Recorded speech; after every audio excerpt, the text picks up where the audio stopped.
कूजन्तं राम रामेति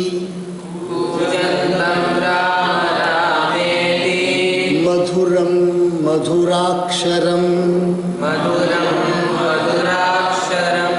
आरुह्य कविताशाखां वन्दे वाल्मीकिकोकिलम्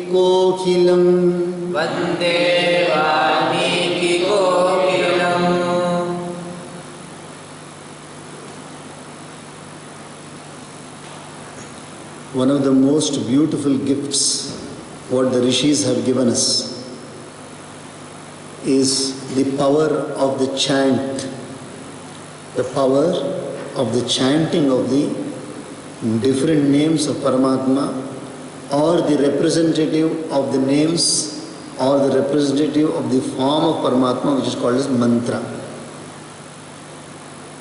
If you take the system of worship which we call as communion with Paramatma, we hear three words in this context: mantra, yantra, and then tantra. We hear three words in this context as far as the system of worship in the Bharatiya Samskriti is concerned. The system of worship, the propitiating a deity, propitiating one form of Paramatma. We have a mantra, we have a yantra, and we have a tantra. The word tantra is a detailed description of the procedure of application of the yantra and the mantra. How to apply the mantra and the yantra, that is tantra. The word tantra actually means elaboration. The word tanu, which means body, has come from the same root as the word tantra, which grows. So tantra is also a growing matter. Tantra is because it is a matter of experience. So today one tantra would have come and elaborated and said, this is the how we can. Another rishi will use that mantra and then meditate, and he comes out with another procedure through which he has seen the siddhi. So mantra, yantra, and tantra. The yantra is a geometric representation of the deity. Tantra is a text. Tantra is a text which elaborates how to actually apply this mantra and yantra. And yantra is a geometrical representation. It could be made out of metal. It could be made out of just lines. It could be made out of even a leaf. Yantra can be made out of a leaf. It can be made out of sandal. And in this yantra only the other bhaga is called as bimba. In this yantra only we have the other portion called as bimba or the murti or vigraha. Because yantra is also a vigraha only. The word vigraha means a manifest form. A manifest form. So using the yantra or the murti, we chant the mantra. The mantra is a very systematically arranged either one syllable or any number of syllables, it can be 1,000 syllables also, of the alphabets and the sounds. Mainly it is a sound. Mantra is mainly a sound. And then later on, in order to convey from one person to another, when the sound was not memorized. If the sound is not memorized, then we come to the written form, akshara. We come to the akshara form. Then the mantra is then written. So a chant, again the mantra can also be a verse also. Then it becomes a shloka rupa mantra. It can be a shloka or it can be just syllables. There may not be any apparent meaning which we can understand from the mantra at the look of it. Many mantras directly you don't understand the meaning at all, but they are all formulae, they are all abbreviations, they are all seeds. They are all seeds. Just like when you see a seed for a child, a child cannot envision the tree inside the seed. Bija.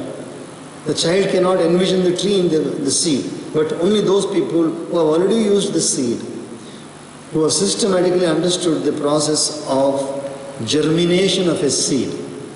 Only those who have understood the process of the germination of a seed, they know that what is required in order that the seed has to germinate and then evolve from the seed form into then a plant form and then into a tree form and then foliage, and then fruits, raw, and then again come to a ripe fruit, and then come back to seed form once again.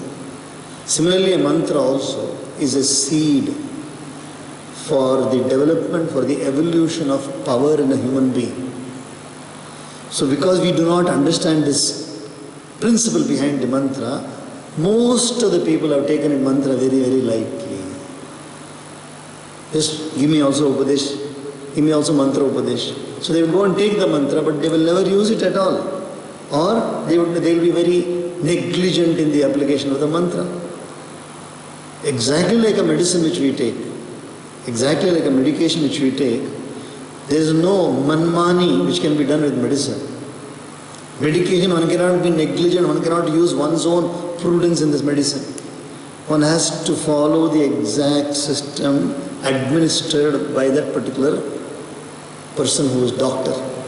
Same way, whenever the mantra is given, the procedure of chanting the mantra also will be advocated by the person who is giving the Upadesha. If you do not take that seriously, then the mantra will not work. It's like a seed which is given to you, and you have to sow the seed and then water it. Only when you water it, it germinates and then comes. Similarly, the mantra also. Same way, the Hanuman Chalisa is not an ordinary text. Hanuman Chalisa is a beautiful collection of powerful mantras. All these verses are all mantras. Bhut Pishach Nikat Nahi Aave, Mahavir Jab Naam Sunave is beautiful mantra. Nashe Rog Hare Sab Pira, Japat Nirantar Hanumat Veera is a mantra. Sankat Te Hanuman Chudave, Manakrama Vachana Dhyana Jo Lave. Mantra. Everything is a mantra. So it's all one. Only when the consciousness of a human being visualizes it as a mantra and then starts applying it, only then it starts germinating into a beautiful, powerful source. So now we'll continue the study of Hanuman, beautiful Hanuman's entrance, and then what he is doing in the city of Sri Lanka. Matta pramattani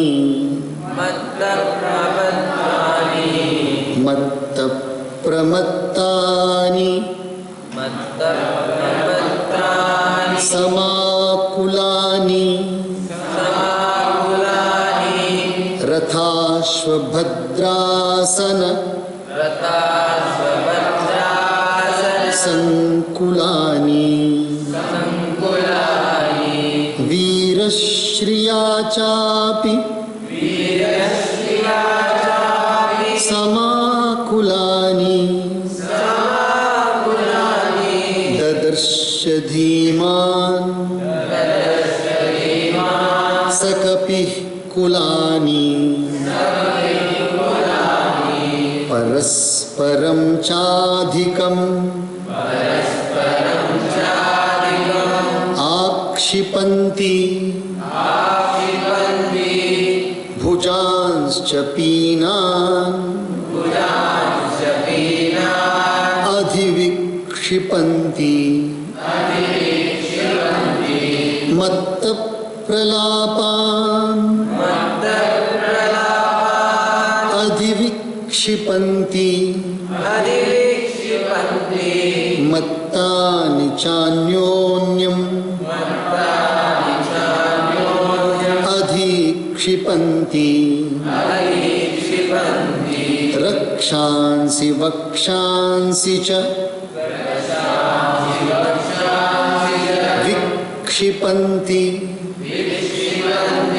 Gatrani Kantasu Cha Vikshipanti Rupani Mitrani Cha Vikshipanti Dridhani Chapani Cha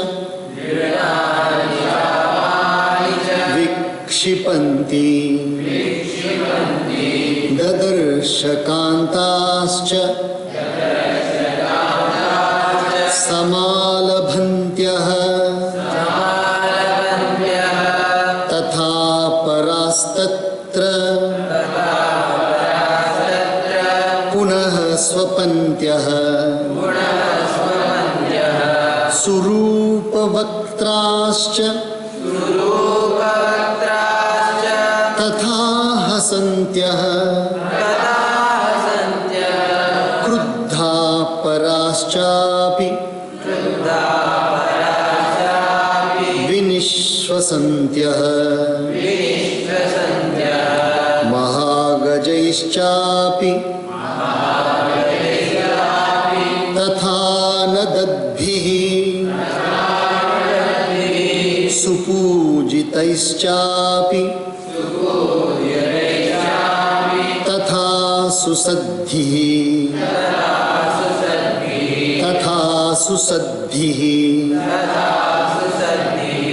रराजवीरैश्च विनिश्वसद्भिर्हृदा भुजङ्गैरिव निश्वसद्भिः बुद्धिप्रदानान् रुचिराभिधानान् संश्रद्दधानान् जगतः प्रधानान् नानाविधानान् रुचिराभिधानान् ददर्श तस्याम् पुरीयातुधानान् ननन्द दृष्ट्वा सचतान् सुरूपान् नानागुणात्मा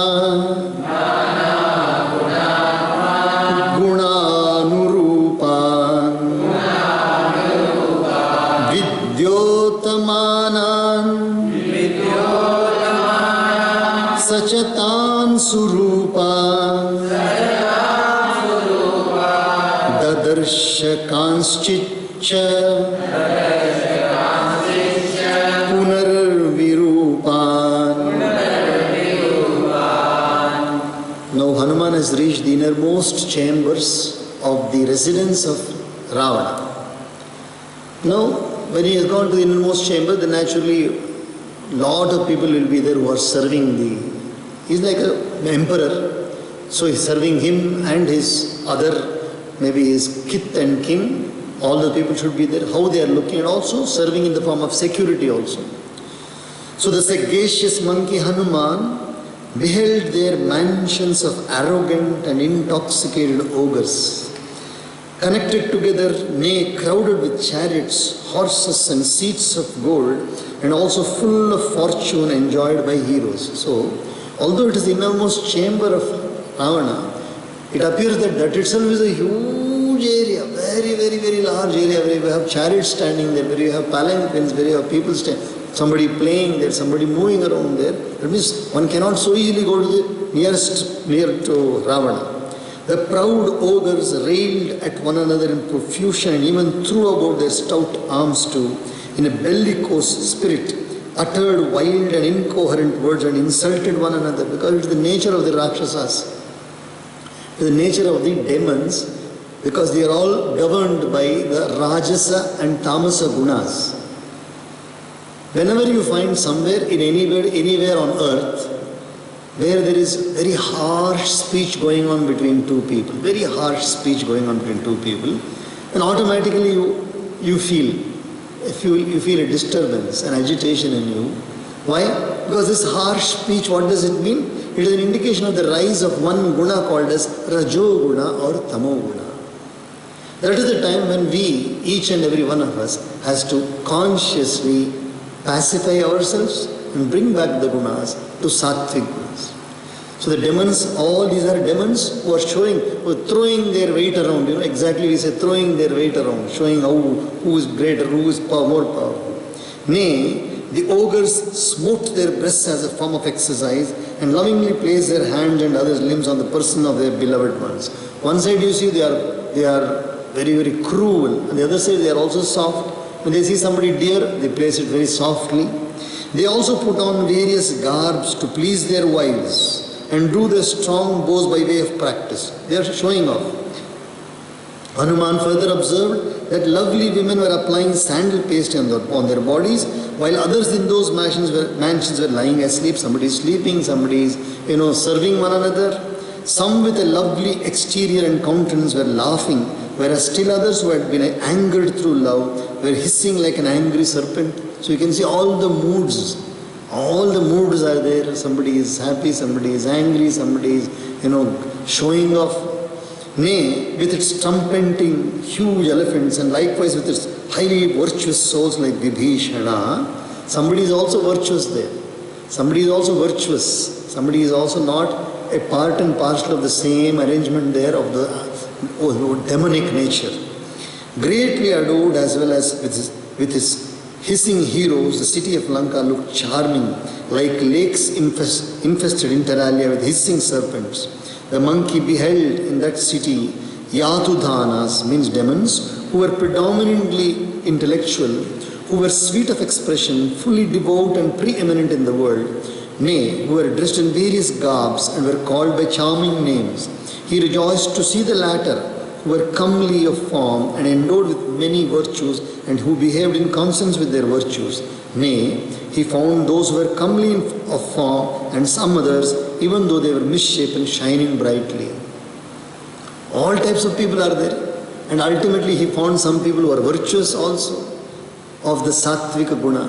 Normally when we talk about Ravana, Kumbhakarna and Vibhishana, they are the embodiments of Ravana is the embodiment of Rajo Guna.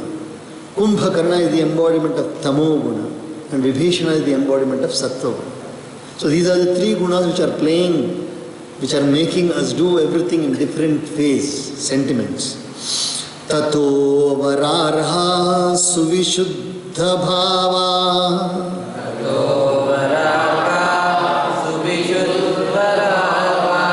Tesham striyaha. Tatra mahanubhava. Priyeshu paneshu cha. Sakta bhava. Dadarshantara. Iva susvabhava. Striyo jvalanti.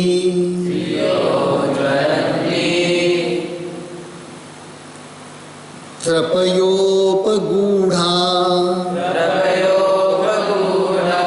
Nishithakale. Ramanopagudha. Dadarsha kanschit. Pramadopagudha. Yatha vihanga. Vihagopagudha. Anya punarharmya. Talopavishtaha. Tatra priyankeshu. Sukhopavishta. Bhartu para.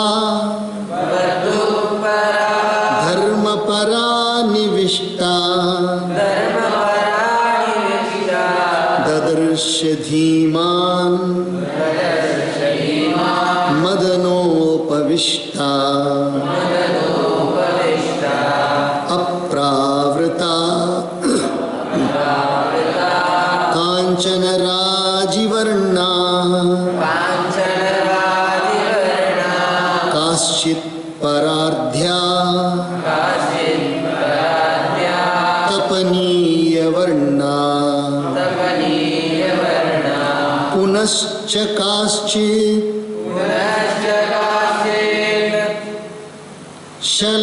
Shashalakshma varna. Kanta प्रहीणा रुचिरांगवर्णा ततः प्रियान् प्राप्य मनोभिरामान् सुप्रीतियुक्ता सुमनोभिरामा गृहेषु हृष्टा परमाभिरामा हरिप्रवीरः सददर्श रामा चन्द्रप्रकाशाश्च हि वक्त्रमाला वक्रास्पुपक्ष्माश्च सुनेत्रमाला विभूषणानां च ददर्शमाला शतह्रदानां इव चारुमाला. All description of the passionate mood of all the people who are there, the ladies and the gents, dressed beautifully in different times, and then all of them meeting one another, and then those who are dear to one another, they are also spending time together, and the different description of their dresses and all the furniture there, everything Hanuman has seen it.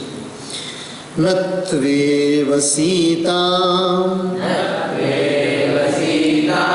Paramabhijatam Atisthite Rajakule Prajatam. We will pause here today. We will continue tomorrow.